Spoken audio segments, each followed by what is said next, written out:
Has there been anything that's just about broken you? No, nothing will break me, ever. Purja is a former Gurkha, a UK Special Forces soldier, and a record-breaking climber who is featured in the Netflix documentary 14 Peaks. He continues to hold multiple world records. The fastest to climb the world's 5 highest mountains, the most 8,000-meter peaks in one season. And Project Possible, scaling all 14 of the world's 8,000-meter peaks in just 6 months and 6 days. Literally 50 meters below the summit, we found a climber. He was out of his oxygen and he was basically left by his team. We brought him down probably around 100 meters. Then we found another climber. He's basically flat out dying, and so I took the risk. And now we are bringing 2 people down. I'm going full on, full strength, full power to bring this 2 people as low as possible at the quickest time possible. As the sun starts to set, you normally see the head toes of people climbing up, but I didn't see any head torches, so straight away I was like, wow. That really showed me a true color of many human beings. What are you looking for when you build a team? I think what I look for is just the energy first. Does that person like you, and do you like him?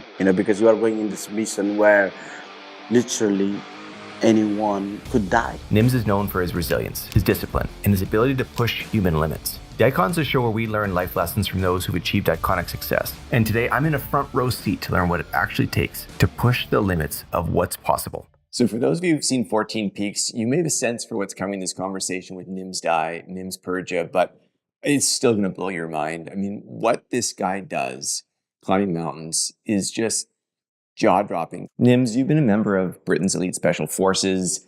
You've completed some most extraordinary mountaineering feats of all time. I mean, it's almost hard to put into context for someone who doesn't climb how hard that stuff is. But, 14 Peaks in record time with and without oxygen, winter summit of K2. What would you say is the hardest thing you've ever done? The hardest thing that I think I have ever done is the rescue of Kanchenjunga. So basically what had happened was we were on Dhaulagiri. It was the second mountain of the 14 Peaks Project Possible, because the weather was so tough on the mountain, and of course we were kind of going against the timeline for rest of the mountain as well. We keep continuously climbing for 5 days, pretty much with no sleep. It was really tough. And what happened was, like, we summited Dhaulagiri, no sleep at all. We got down to base camp in one push. We got picked up by helicopter that morning, because we got in, at the base camp of Dhaulagiri in the morning. So the helicopter picked us from Dhaulagiri base camp to Kathmandu via Pokhara. So we have got this huge amount of fatiguing, hard work, haven't slept for days, and then here I'm in Kathmandu. So at that point, I had no funds for the whole project. So there was a rich Chinese billionaire who said to me, Nims, I might go to Kanchenjunga. Do you want to come and hang out and have a chat? So I went to see him, even though I was so tired. I was supposed to be going to bed, but I was like, if this guy comes in, there's literally fun for the helicopter transfer. Of course, I can climb these mountains, and there's a fun for the other mountains. So I thought that way. So went to see him that night in Kathmandu. Obviously, and at that point, I was drinking heavily. So, we started drinking, and then from there, I straight went to the airport, jump into the chopper, and get dropped at Kanchenjunga base camp. And what happened there was, I literally changed into my summit gear, mountaineering gear. I put everything that I need into backpack.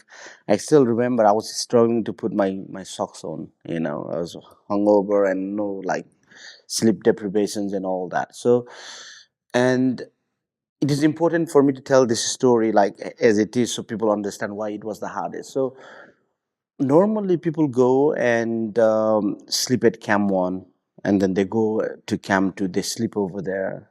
They go to Camp 3, they sleep over there.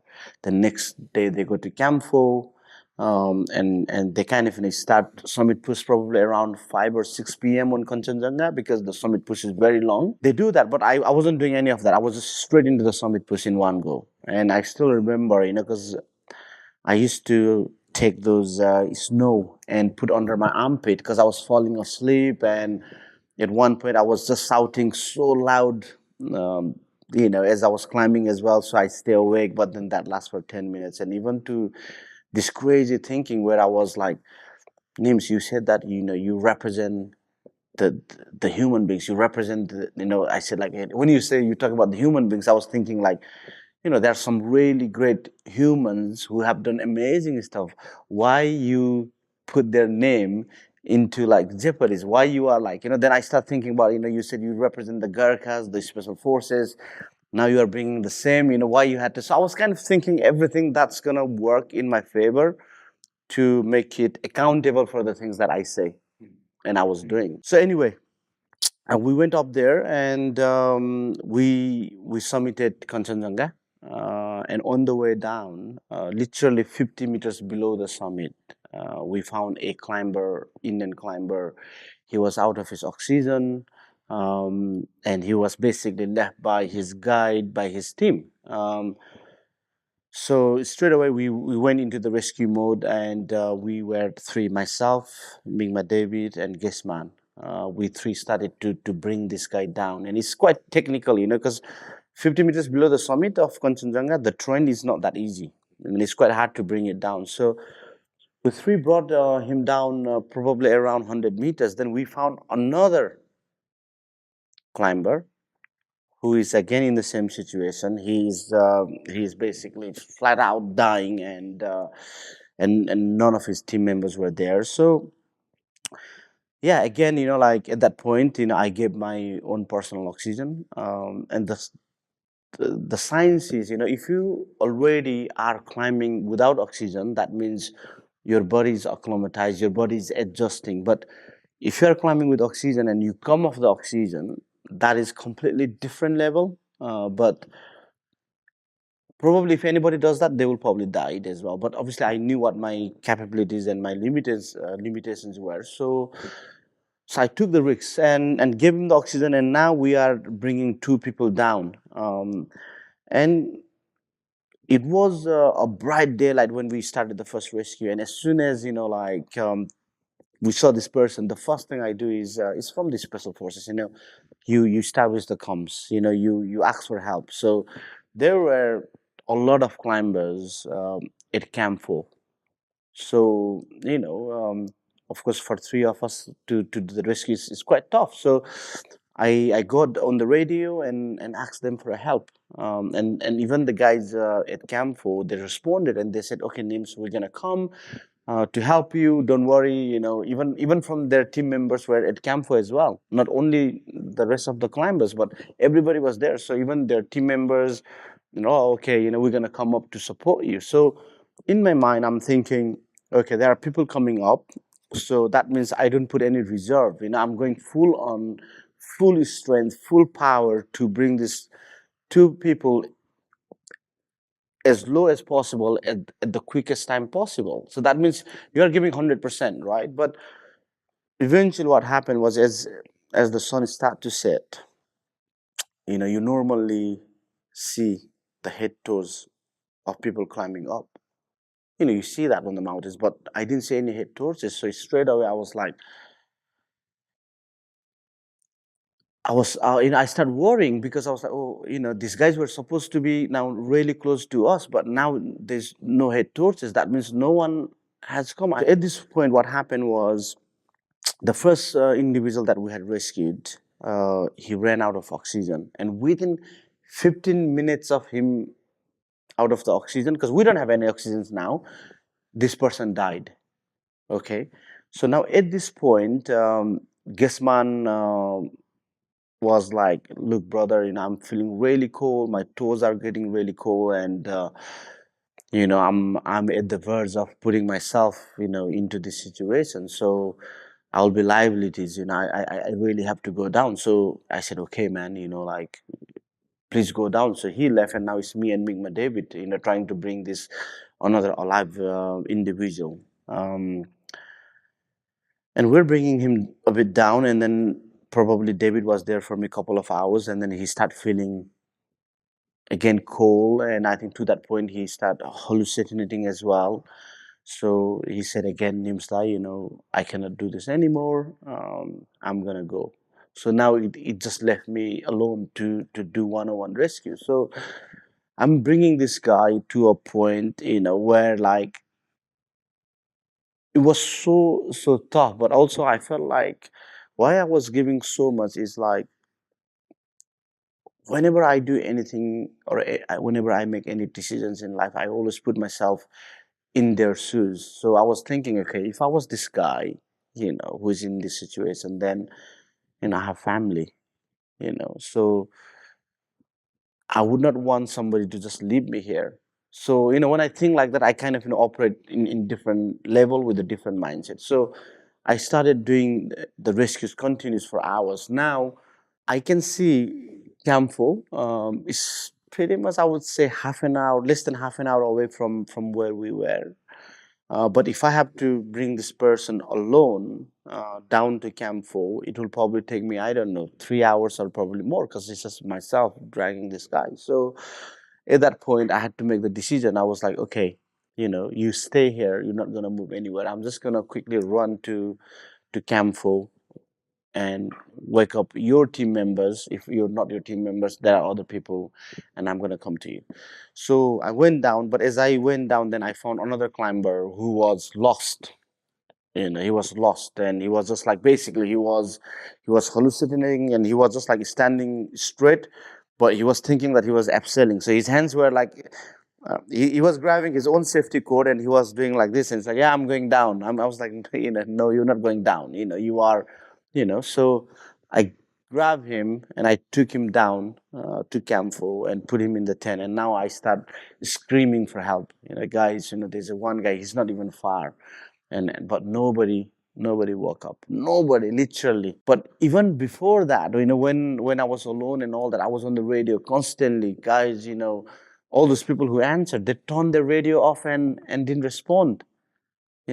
So I think at that point I was really, really hurt because all these people at Camp 4, could they have come and help us? Yes, absolutely. My whole, the suffering of my body was next level. So when I came to Camp 4, after screaming to everybody and all that, nobody was even waking up. Nobody even responding. I went to the tent and said, guys, please, no response. So I think that really showed me a true color of many human beings. And at that point, look, I'm not really easy to cry, but at this point I was crying on tears. I got my sat phone and I called my wife.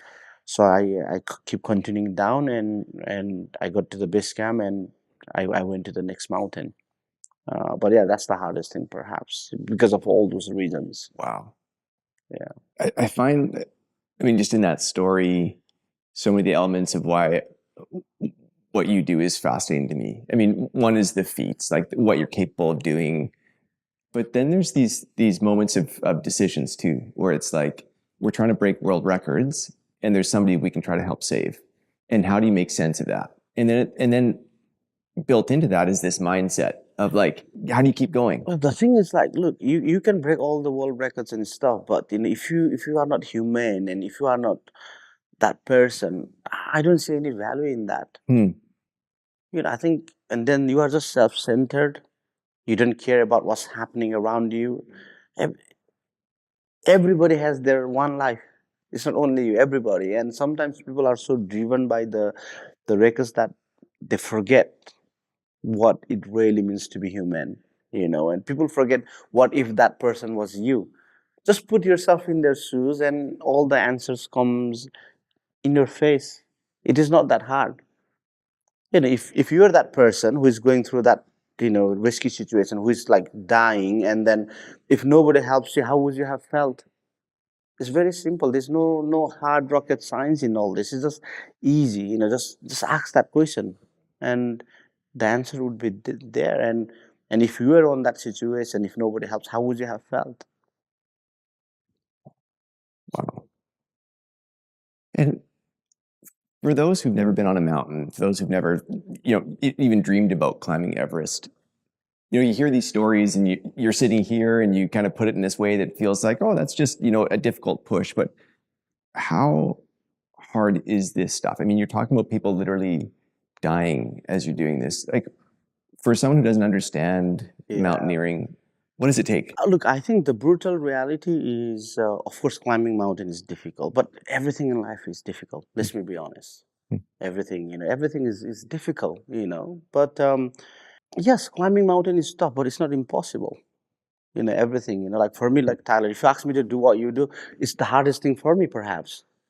But with the right expertise, you always need to do a due diligence 100%, because when things goes wrong, doesn't matter if you have got billions dollar and you are happy to spend that $1 billion, it's too late.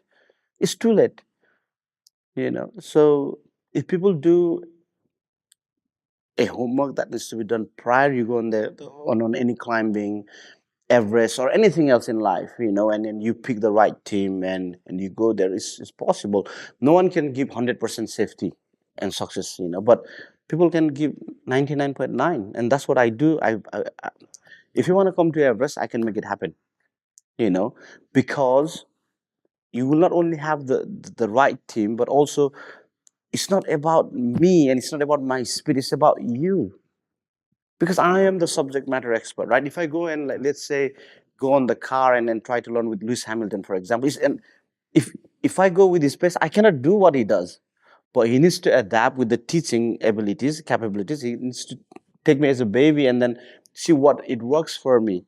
So when I take anybody into mountains or any climbing, what I do is not about me, it's about them. It's about how they acclimatize, and it's about how they, whatever I need to adjust, either dial up or down in order to fit the requirement of that individual. So, and I think not everybody should be torn off by saying it's the difficult things and all that. There are so many difficult things in life, and with only those tough challenges and everything, we grow, and that's where we learn, And for me, the mountain is that environment where I find myself alive. We all live life, but are we alive? No, I don't think many people understand the difference between being alive and living the life. So, and also the nature is at its purest form in the mountains. There's nothing really that kind of like negativity that human beings um, pollute. It's just you, and there's no, yes, of course we have our own worries and our own challenges in life, but when you get over there, most of the things are put into perspective. Look, we really forget, when you are climbing at that really age, you don't worry about how much money I'm making, you don't worry about your mortgage, you don't worry about all these things, the noise, you just worry about how you're going to stay alive, and where it, and to be honest, I think that's what it all comes down to in life. You could have everything in the world, but if you don't have good health, it doesn't mean anything. But sometimes we just get dragged on this, I don't know, whatever you call that, tunnel, where you forget the reality. So yeah, and I feel, the energy is good, the environment is good, the vibe is good, and it's fresh here. People say when it's like really howling wind and all that, they say, "Oh, Nimsa, it's fucking horrendous and all that." But I say, guys, it's a fresh air, guys, chill out, and they laugh. You can always turn any negative into positive. And I think that that's what's also really interesting, that mindset flip that you can do. Mm-hmm. Where I've heard through like countless stories of what you've been involved in, projects you've been involved in, you bring this energy with you where it just feels like something else is possible. And then, Project Possible, where it's, you make people believe, and you've got a way of flipping your own mindset and other people's mindset. Like, how do you do that with your mindset? Look, I think I'm going to tell you this. We have got Tenji. He's known as like IFMJ Tenji. He used to climb with Uli Stake and all that. He's probably the best guide in the world, number one. And of course, I travel from mountains to mountain, guiding, and when he was on Everest, and when I come there, it's like, Nimsdai, my God, we missed you. We missed the energy. Now you are here. We are ready. So I think what I really bring into the environment is the rawness. There's no like kind of filter. It is how it is. And also if you don't enjoy, you shouldn't be there in the first place. So, and what it has probably made me successful until this stage is because I have a purpose in what I do. And the purpose is meaningful. Is you're not just saying that thing for the sake of saying it. You need to mean it. If you don't mean that what you are saying to the bone, then you cannot really push that hard. And also, look, I would like to say my one of the biggest aim right now with who I am is to be fair on people, everybody. Doesn't matter what race they came from, what background they came from, and all that. I just want to be fair on people. But because I know how it is to be on the other side of the road. Doesn't matter because every humans are humans. It is feeling. Doesn't matter you're white, black, brown, whatever it is. You all are humans. So I want to be that person who is fair on everything to everybody. That is my biggest aim and objective. The bigger game. But yeah, I think when I'm on any kind of mission and all that, I'm real. We can go furthermore on like K2 Winter, the mastermind where I brought all the 10 guys and all. I'm not just doing that. Because I meant it. People can talk at the sea level. Oh, I can share happiness, I can share glory and all that. It's good at talking, but when it's actually in your face, it's a different for people. But can you really put all those noise, all those social thing outside, and can you be honest and genuine? Only few people can do that. I have done that. I've proved it. It's not about me anymore. For me, when I joined the Gurkhas at the age of 18, that was about me and my family. That's like me trying to escape poverty from Nepal to look after my mother specifically. Yes, that was. But once I joined the Gurkhas, after finding out, um, there is more special forces. There's even high level of, better than the Gurkhas. What they do is like, I was like, okay. So if the Gurkhas are the best soldier in the planet, yes, we are. But I think sometimes most of the Gurkhas didn't make it to special forces either because of the language barrier or the things that you didn't have the open mind to, because that was kind of closed door to the Gurkhas, So when I first find out about this, like, yeah, I believe we are the best soldiers in the planet, but why no one is there? So from that point, I think I stopped thinking about myself. At that point, even like, if you look at the training regime I had done that point, it's mental, like waking up at 1 o'clock, carrying like 75 Bergen, fast step or running to the military camp. You get to the military camp, you have a breakfast, and you do extra military training. What that could be, either it could be assault race, or either that could be, 6 miler run or 8 miler run. I still do that with the colleagues. And then I was with the building and structure finishing, it's basically labor's up. So whole day of tiling, plastering. They finish that at 4 o'clock. Then I run again back that 20 kilometers clean fatigue. That means no burden, just clean fatigue. I run to the house, have quick food. I go to the gym and I cycle 64, 65 kilometer on the static cycling machine. And then I go to the swimming pool and I do like front crawl on a 25-meter length swimming pool, 100 times non-stop. That's like my training evolution for 6 days, for 6 months. I never say I'm tired. I never say today it's really dark outside. There's snow. There's a black ice. I never said how my body is feeling and all that. I never said it because my purpose, even at that point, was to have the first Nepalese Gurkha in special boat service. So, and when I had this purpose, which was to represent the Gurkhas and the Nepalese, to open the barrier, I managed to go through all that. And if I'm being super honest now, I don't think I can do that what I did in a day, in a week now. I'm going to be honest. Let's see. Yeah, because I had the purpose there to represent, to kind of show the path. And even from that point, I said, I really, really stopped thinking about myself. It's always been the bigger purpose. And at that point, I said, if I get, of course, you want to be in the special forces, but your wish, your desire is not enough. You have to pass the selection. So I was thinking, if I even pass this selection, if I'm good enough to do it, I'm even happy to work for free.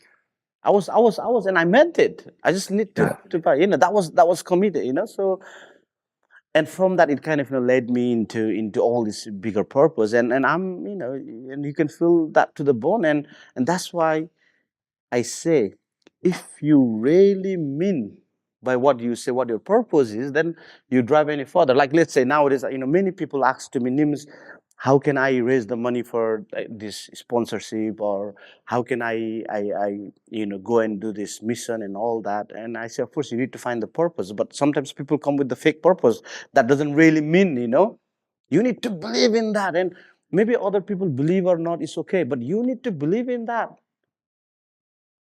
But many people come with the stuff that is good for social media, that's good for all this marketing thing. But no, you need to mean what you say, and that's only when it has the value. And how do you, like, I mean, there's so many places I want to go with that answer, Yeah. but you're waking up at 1 a.m. and you've got this belief, this commitment to your purpose. What are you I actually don't telling want to wake yourself? up though. I was I so know, but tired. that's what I'm It's saying. hard. But It's tough. so how do you do it? Are you waking up saying, but there's a bigger purpose, or is it just that you've baked that into your DNA? No, and so now you got to break down, buddy. Yes, you have the purpose, but then you got to break it down. The big thing, the first thing you do is fucking commitment. Commitment is you get out of the bed and start putting your clothing. That is the commitment. We can all talk big things, but you need to commit. Without commitment, nothing happens. And in everything, of course, there's a big purpose, big goal, but breaking down into small thing, commit. You know, Without commitment, nothing happens. Anybody can do the talk. So yeah. you brought it up a couple times. For anyone who hasn't seen 14 Peaks, the documentary, they have to watch it. I mean, it's just it sheds light on humanity in such an amazing way, not just through the feats, but through the way in which you do it. But you talk about team, and you take a moment in that documentary where you actually highlight each member of your team. And I know that representing Nepalese climbers was a big part of the mission.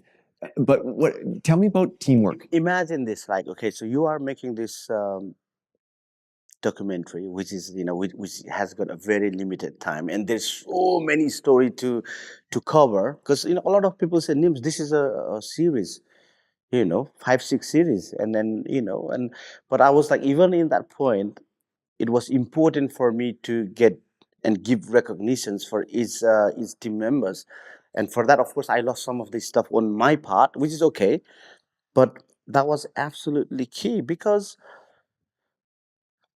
that is the reality, that is the fact. They were part of my mission, and then it's not that when I decided to do this project, I had all these people lined up and all that. I just met them as I climb and pull them in, because I had no budget, so we're just like basically making things happen out of nowhere. And if I feel, when we're like, let's say on Annapurna, we are climbing there, and if I see somebody else with the right energy and mindset, I say, hey, do you want to be part of this? You will also, like, not only you're going to get paid well, but also you're going to be part of this amazing. And yeah, okay, so, and that goes down to who really I am and who I want to be. It's the fairness. I will tell you this. Look, 2019, during the Project Possible, I was on K2, and everybody give up. You can see this on 14 Pics documentary. If you see the people's face, it looks like you have lost the biggest war in the battle, and then you are like those soldiers who lost the war, like captured. You can see in that movie how scared they were. So I came in, I changed the tide with the whole positivity, positive mindset, and I will say, I'm gonna lead this from the front. So when you pick a team, for example, because I think that oftentimes this is where it comes together or it doesn't. And so when you're finding these members, when you don't have resources to, put this big glossy project out, you're just trying to find people of like mind. What's more important? People who will operate with fairness, operate with that mindset, or are you looking for technical gifts? Or does it need to be both? Like, what are you looking for when you build a team? I think what I look for is just the energy first. You know, does that person like you, and do you like him? That's the first important thing. Because you are going in this mission where literally anyone could die. And that's the biggest thing for me. And what is the motive of that person? Does he also want to be part of that, or he's just doing for the money. It's really important. So yeah, first of all, I need to find the connections, and I can somehow, I don't know, I just feel that. And also, when the team sees you that you are operating from the front, and when you are right there, it is a different attitude, it's a different energy, rather than somebody leading it from the base camp and ask people to, okay, go up and all that. It's a different thing. And until now, every expedition that I have been leading from the front. So yeah, How do you train to do what you do? I think, look, being really honest, I don't do any fees at all now, because I spent 11 months on the mountain, and I haven't been to gym for almost, I don't know, 4 or 5 years now. Really? But I don't need to, because I'm always there. So I'll tell you my routine, how it starts. January, I'm in Aconcagua. I lead the expedition to the highest mountain in South America. February is kind of my only free time, where I kind of look into the business to write books or whatever it is.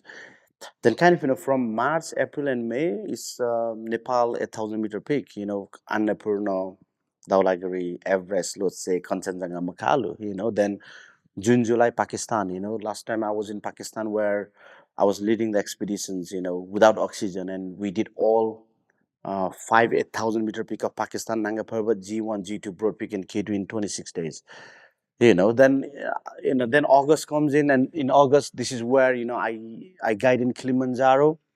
It's a basically hike up mountains, but we want to bring newcomers to the mountains. So anybody can join on this trip. They don't only learn about the basic fundamentals of high altitude mountaineering, but they also learn about kind of, mindset, what you need. So I have loads of a client ranging from different age and group and all that coming into that trip. So I do that.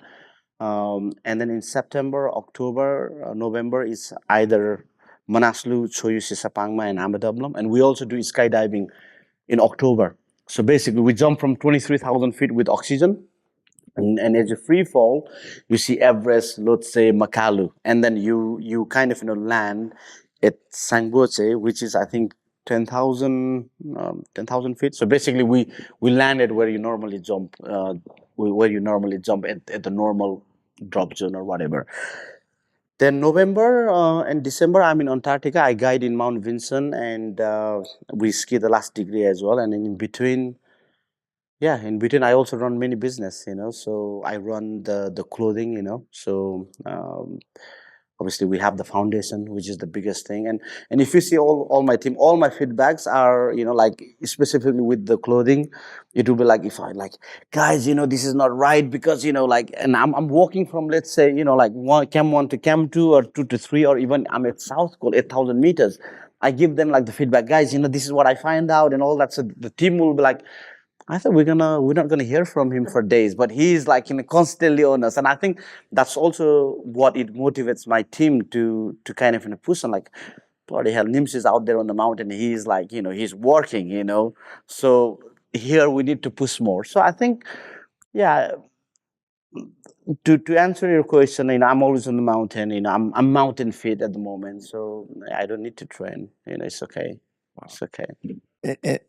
And I think, we've touched on bits and pieces. Probably those who know your story, and those Yeah. who don't are recognizing, okay, there was a kind of a military background. There's obviously this climbing background. That's surprising, because you weren't born on the mountains, or you didn't grow up on the mountains. I didn't even grow up in the mountains. I wasn't even born on the mountains, and I grew up in the most flat and the warmest part of Nepal. And the thing is, I didn't even started hiking, as in, like, going to trek to base camp and all that, until I was 30 years old. At the age of 30, because I was tired and a bit embarrassed of saying to those people, when I was traveling around the world with my Special Forces tax group, when they see like a brown guy, well, and all my colleagues are, like white guys and all that, and they say, where are you from? And I say, I'm from Nepal. And believe me, some people wouldn't know where Nepal is and what Nepal is. And I say, do you know Mount Everest? And they were like, yeah. And they would say, have you climbed it, or have you seen it? I was like, no. So I was embarrassed. And at that point, I decided to go to Nepal, just to say that I have seen the Everest Base Camp. I've seen the Everest from the Everest Base Camp, But then, and it changed everything. So I think the biggest takeaway from this is, it's never too late to start anything new. I don't know how many world records I have, but I'm sure more than dozens of world records and all that. And I'm still leading from the front. So yeah, so it's never too late, I guess. But it's all that just to say that yeah, I have seen Everest base. Everest. From the base camp, I went to the base camp. It was yeah.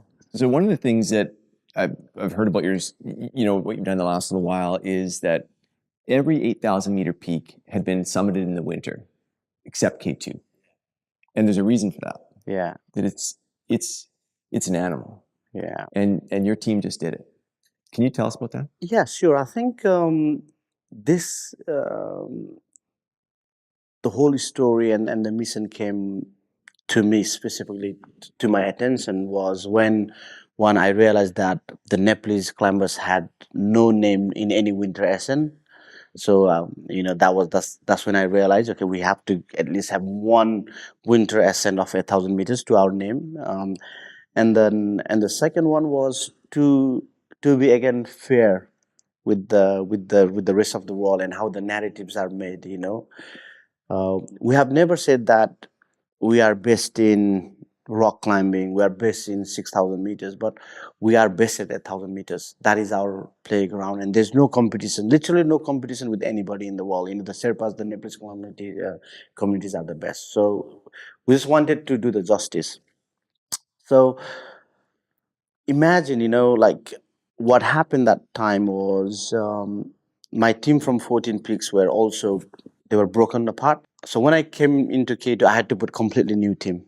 And I also knew that everyone from the world who called themselves they are the best mountaineer were there at the base camp. So now it's a race for either your name, race for the country's reputations, and it's the biggest race in the world, in the toughest extreme environment. So it always happened that somebody from the West, they put one article out, whatever, it dominates everything. And many things people don't know the fact.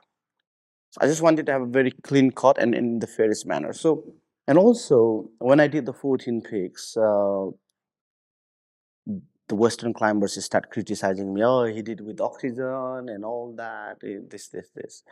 Um, so there are a lot of things in my head as a leader, but also for me the key thing was how do I do this in the most fairest, safest, and in a unique style. So it was like that, and I was like, how do I put my team first? So. And when I did and Mingmaji has got a huge role. He was from another team member. We kind of got together, and during the summit, because we're on this table, I did the weather brief, everything, and I said to the team members, "Look, guys, although you all have been paid here to be on these expeditions, and normally there's always one person who goes at the top, but this is not going to happen here. Here, everybody will go at the same point. So what we're going to do is we're going to start 10 meters from the summit, and we're going to go together, right? But of course, there's so many uncertainties. Like, what if the more I got into the business and guiding industry, I realized that so many things happens. Somebody could be manipulated, some could be paid extra to just run it first, and he get all the name and everything. You don't know. So I had to be at the front to control all that. But how do I do that? And imagine I was the only person who was climbing without oxygen. But long story short, we managed to summit together, 10 of us, and I think that was one of the most beautiful thing I ever experienced, because when we walked together on the summit, I could feel the energy of the each team members, each guys, because it was genuine. It was genuine. That the happiness was equally shared. The name was equally distributed among the team members. Everybody has the same name and glory and equal success, right? So I think that was the most beautiful part. Of course, I was blamed for so many things later on. I was blamed that NIMS fixed 2 lines to the summit of K2, so that's why all these climbers died. I wasn't even in the mountain. I left 2 weeks before. 2 weeks.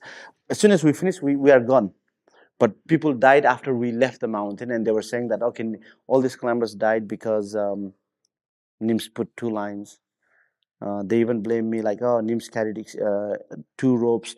One went. Who can carry 2 ropes in a 300 3 kilometers of rope? How much that weigh? You cannot even carry extra iPhone there. So people were blaming that. I take 2 ropes. One went into crevasse. That's where the people. I had to live with so much horrific stuff. Hopefully, that will all get revealed in my book, and perhaps in the documentary, certainly. But I think the success here, getting into team and everything, how I make it work is I believe in the fairness, and there was everything for everybody in the team members. Not just one person was getting everything and others was just part of the team. This is when it works. When you become fair with the team, many things happen magically. And yeah, and I had to wait for 6 months. I didn't even go on the mountains, because if I go on the mountain, how people say, like Nims went on the mountain to remove the evidence of those people who died. So I didn't even went to the mountains. I had to leave. They even accused me of, like Ali Satpara died, and he was my dear friend. People don't know things like I gave him my heated gloves. I gave him my heated socks, and maybe for people, oh, it's only heated socks and heated gloves. No, it's not. It's your life. At the base camp, when the situations is bad, when the conditions are bad, if you even pay $1 billion, your heated gloves and socks will not come on time. It's the price of your life that you have given. I had given him that. So when the bad weather happened and where all my stuff at Camp 2 was destroyed, I didn't went to Ali and say, Ali, give my gloves, give my heated. I didn't tell him that, because he had this hope, a hope that where he was thinking, okay, I'm going to go and summit with this. He's a poor fellow from Pakistan, really good climber, but he had a hope, and I didn't want it to break his hope. I'm a man of my word. Once I give. I don't ask, okay, give it to me. I didn't do that. And I went and climbed with what I had. But people didn't know this stuff, but they would accuse me of murder, all that. And I had to wait until 6 months. I didn't even went to the mountains. And thankfully, the rope that we had fixed was all the way to the top. And they found all these climbers were dead on the rope attached. But I had to live with that. How much painful is that, living with the accusations of murdering your own friend for whom you had given almost your life? It's when you're at the top, Tyler, it's hard. People don't see this. People don't see what their false accusations could affect someone's life. Of course, I have been trained in the Gurkhas. I have been made in the special forces, but also I'm human. I have got this amazing, incredible skills to box it off, and I can kill it. I can kill it, but it also hurt me. I find, it's many people ask what's the biggest thing you've learned from having these conversations with people who do extraordinary things, icons. And I would say that emotion is the biggest takeaway for me, that, everyone that we talk to has done something extraordinary. They've got the ability to do that. And I keep thinking what I'm going to learn is the skills they have to do it. But what they actually teach me is that with that success comes such a cost. Oh my God, you have no idea. And to not just do it once and then peter out, but to do it over and over again, you've got to keep fighting through that cost. Yeah. Has there been anything that's just about broken you? No, nothing will break me, ever. You can try, but nothing, because I know who I am. You can lie the whole world, but you can never lie yourself. And I know who I am. So no, I'm unbreakable, buddy. I am, and I tell you that in your face. Wow. If you were to send a message to somebody, you've got this gift physically, but also this mental gift to commit, believe, go, do. A lot of people aren't in that zone right now. They're struggling at home. They've got something that feels like is just in the way. If you were to talk to somebody who feels like they're stuck in life, what would you say to that person? You just need to commit. The biggest thing is people talk about all this plan and everything. And look, when I was doing fundraising for the Project Possible, it was the hardest thing. It was the most hardest thing I have ever done in terms of that, because you're literally hitting the brick wall. And nobody knows you at that stage in terms of, notoriety. Nobody know who is Nims, and he comes with this. Even Red Bull told me that, okay, your mission is like you saying that you're going to swim to the moon. So like, no, you're not breaking through, but it's the consistency. I went every day, and also, but you cannot ask from everybody. If you are not, you say, okay, let me tell you this. I came with the project that it's not about me. I truly 100% believe that is for the Nepalese climbing community to raise the name of the Nepalese climbers, but also equally in parallel to show the world that literally nothing is impossible. Two parallel I believe in, through and through. So in terms of fundraising, when I'm going for all these things, I also understand that what is my contribution. Your word and your time is not enough. So of course I did sold my house, only house that I had it, that I saved from putting my life on the line, on the front line. I fight so many war. I was shot. I put that house that I have learned from my blood, sweat and tears into the project, because if you can, I believe in myself 100%, so that's why I was able to do that. You need to have some sort of contribution as well. You need to. And then that's when people believe in you. And also, yes, you can have all this idea, all these things that you want to be, but you need to commit. You need to start working on it. You cannot be successful by laying in your couch, laying in a bed and watching TVs and stuff, your socials and all that. No, you cannot. Do something. Okay, if you are not kind of gaining that direction, at least wake up, go for some walk, some run, maintain your fitness, maintain your health, and many things. I come with so many ideas in my look. We launched this clothing brand that I believe it's going to be the one-stop shop for everything. When I was in the special forces, I have one waterproof jacket to survive the sideways rain of the UK, because it's horrible, right? Then when you go and do the ski, then you need to have another jacket, waterproof jacket, that's fit for ski purpose with the ski pockets and all that. Then when you go into high altitude, because every weight matters, you need to have something very light. So you end up with 3 jackets. It's not good for, it's going to be garbage in your house, it's not good for environment. So I came with this idea where I can put all this together and make one. So when I'm like climbing, when I'm there, I come with the idea, okay, this is not good. So, sometimes all my ideas come from actually when I'm working out or I'm doing things. I was swimming, the other day, I think I was going for like, non-stop for an hour plus, just to see if I still got it. I still got it, by the way. So, and that's when, I'm thinking, what can I do?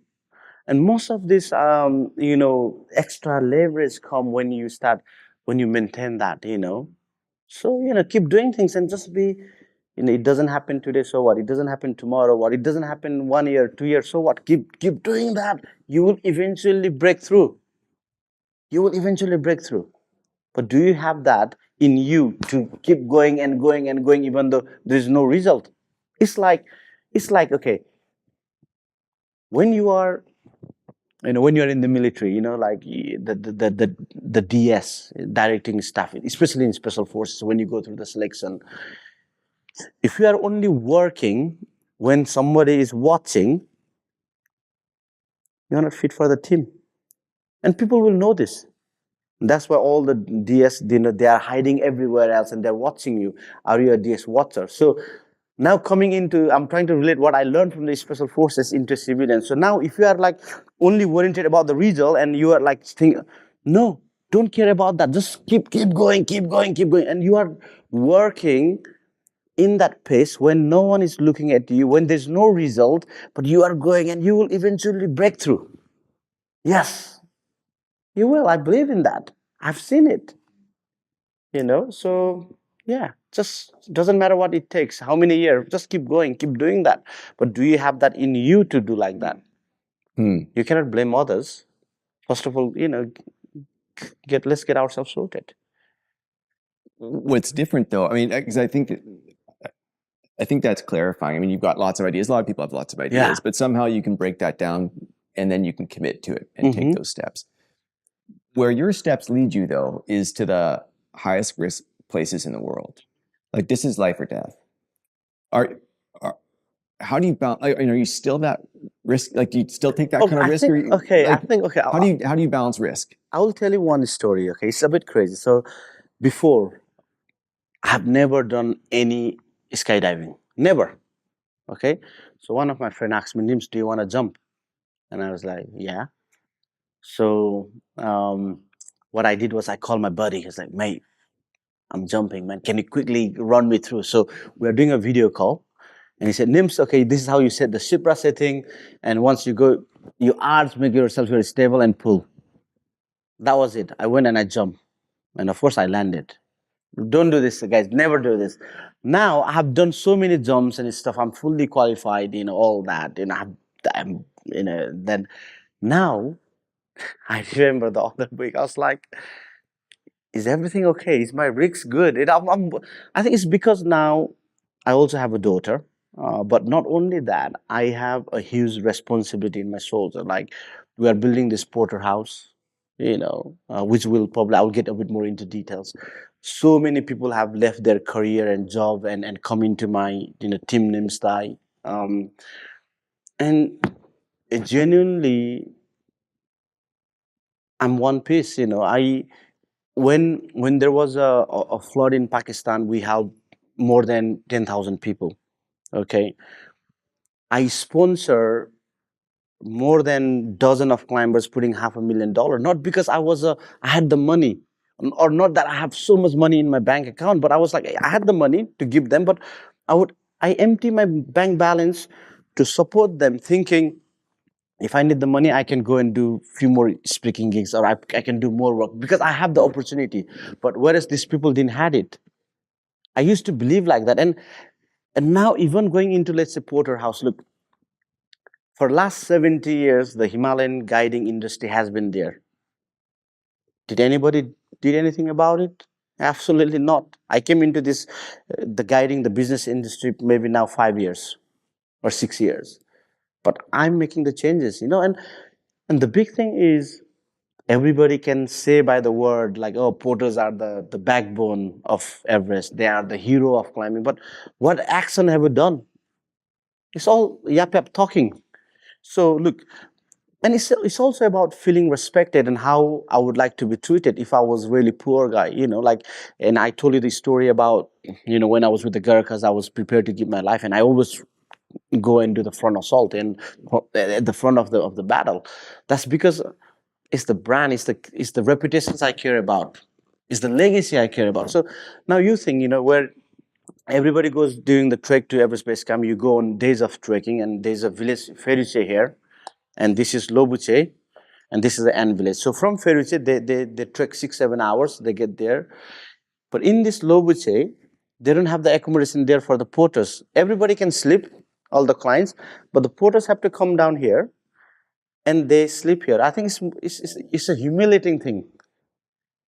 It's a humiliating thing, So, through the Nimsdai Foundation, now we are building the porter house here. So that means when porter comes over there, they will be given hot water. They feel like they're respected. People need respect in everything. Doesn't matter what your background is, everything. And when they feel like that, they feel like, okay, I'm probably the least paid person in the world, but I'm living with dignity, honor, and respect. It's like that. So, and I think I'm one of a kind in this world, and I believe in that. So I think my existence is 100% necessary. So hence why I'm thinking all these things, like, it's only about me now.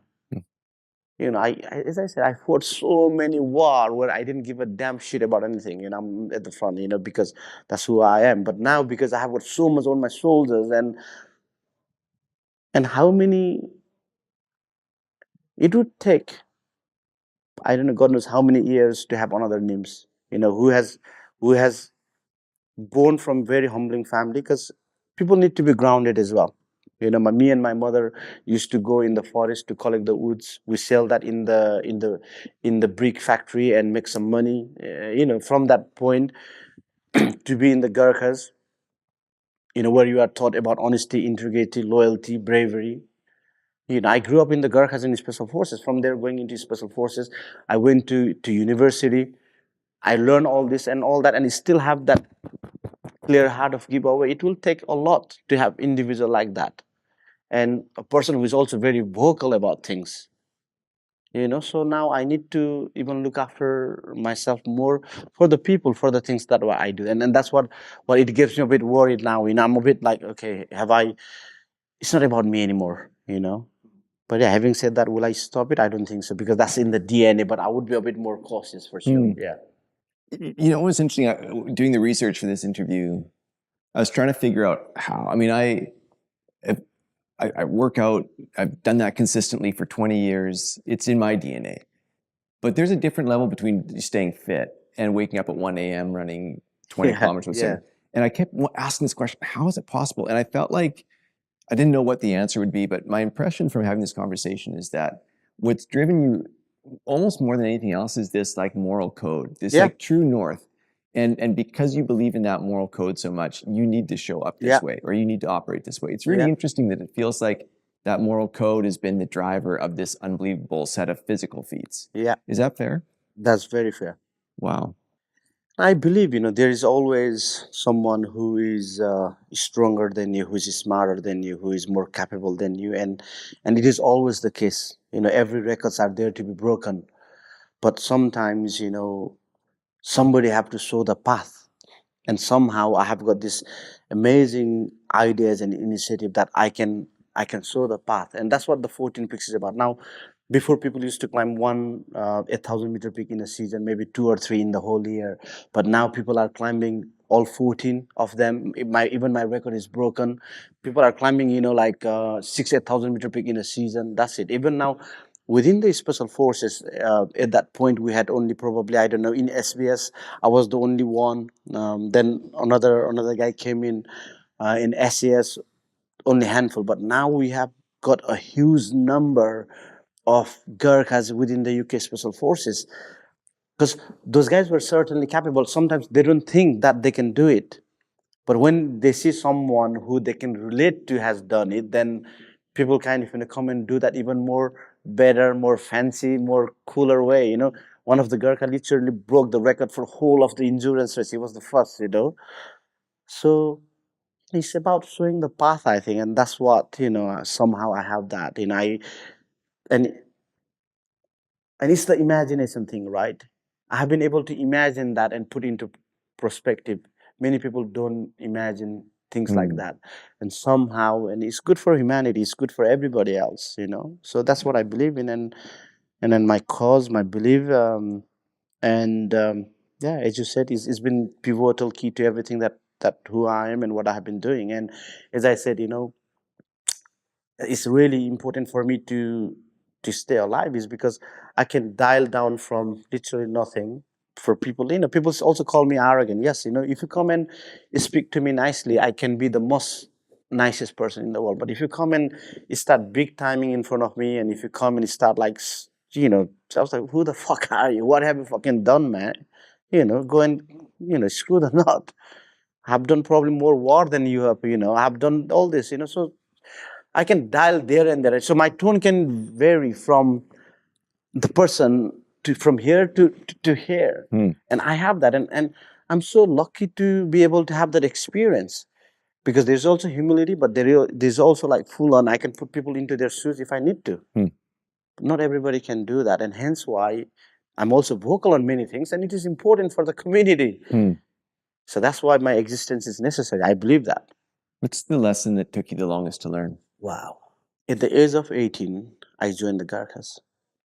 Okay, then you are taught about everything in a military style. You say honestly, openly, then even more into Special Forces. That's even more like fine-tune everything, right? But then when I get into the civilian, if you say, okay, this is your weakness, people get offended. In civilian world, everything is diplomatic, and that's what it took me the longest to do the transition. Before I used to say how it is, but now I need to be careful. I have to say that in a nicer way. But it's simply because I wasn't educated in that way, and not everybody has got this huge amount to learn. And for me, like, if somebody says that, Nims, you're shit at that one, that is your weakness, and I would be more thankful for that, because sometimes we don't even know what our mistake is, because everybody thinks that everybody is good. No, every individual think they are the best, but no.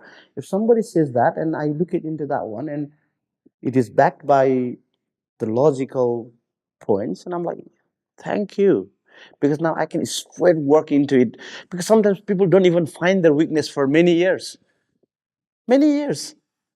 That is also a waste of time. But if somebody is not wasting your time by saying you direct, you should be more appreciative. But civilian world doesn't work like that, and many things. So yeah, I think the transition wasn't really well on my perspective, because 2019, I left the career, went straight into 14 Peaks, did it superstar, and I just start saying people how it is. I haven't said to some of the millionaires in my base camp, like, you know what, listen, if you're disrespectful like this, I can literally fucking refund all your money. You can fuck off from this base camp. And that doesn't work well. I could have said, hey, buddy, like, this is how we used it, a bit more nicer, in hindsight, yes, absolutely, I could have done that, and that's when people hold the grudge and everything, and that's why I had to go through so many issues. Yeah, so I think that's the one thing the transition bit was tough, But again, I grew up in the British military, special forces, Gurkhas for 16 years. I've been taught how to be direct, honest, and all that. So yeah.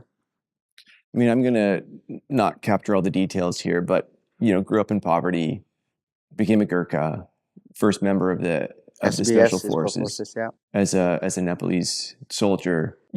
Then gets into mountaineering, 14 peaks with and without oxygen, K2 summit. I mean, this is an extraordinary body of work. What do you hope your legacy is?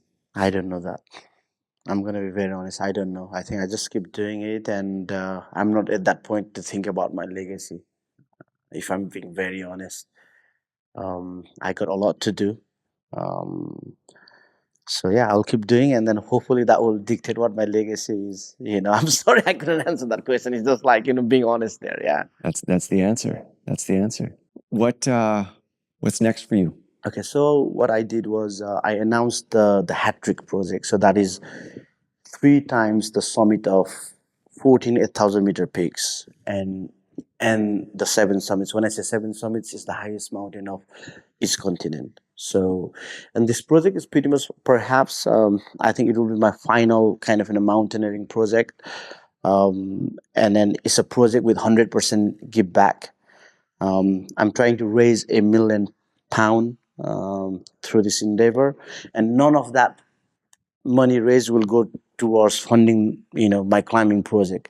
My climbing project will be covered by our guiding company, so everything will go towards the charity, the Nimsdai Foundation, and it allows us to operate and help the people who really need the help right there in face to face, because we are there. We're at the very frontier of everything, and the foundation covers, the 3 pillars. The first one is, of course, the whole of the mountaineering community.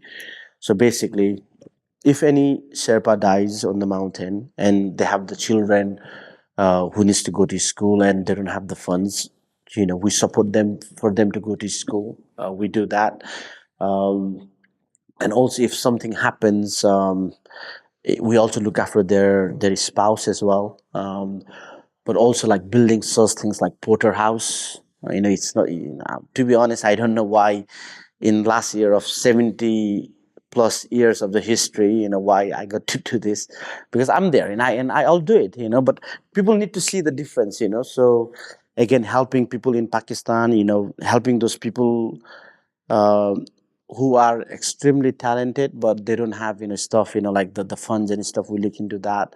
The second is, I came from the military background, so many of our friends who went into the war doesn't come home exactly the same way they left the country. So we kind of support them through adventure. So I feel like when people go for any of this adventure, that the adventure put into perspective. So let's say, like,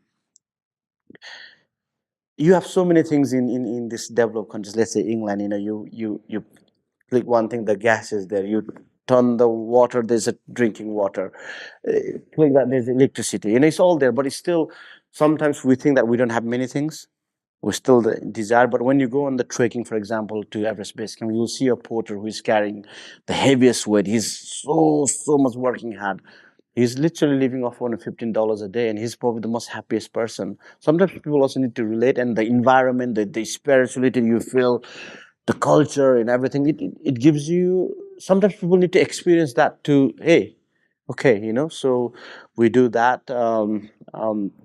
The other part is like, I'm the big advocate for the climate change. The glaciers are melting in the Himalayas, massively. I have seen firsthand through. So I'm trying to raise the awareness and also, like, do things. So, and then when I came to with all these free panels to the charity commission, they were like, who is this guy? It's one pillar is a charity itself. But he's coming in, and they found out it's a Nimsdai Purja. Like, oh, we cannot tell this man that it's not possible. That's right. So they said, That's the brand now. and they commission it. So 100% goes to this incredible work that our foundation is doing. And then it's because we are there, we're making the changes immediately. So yeah, that's probably the last project. We see that, and it's the first of its own kind. No one has ever done this, and it will still be the fastest, first of its. Yeah, so many things, but yeah, that's my last project. I mean, we're going to point people towards all the links of how they can kind of keep track of you, stay Yeah. up to speed. But if you were to kind of point people towards one thing where it feels like, that's where they'll either get the most out of or be able to kind of contribute the most, where would you point them? Just to the foundation, because everything about me is giving back 100%. So support us through the endeavor, whatever you can. Every big or small thing means a huge to the people out there who has got less opportunity. So yeah, Nimsdai, thank you. this has been an honor. Thank you. Thank you, brother. Thank you so much. Thank you very much.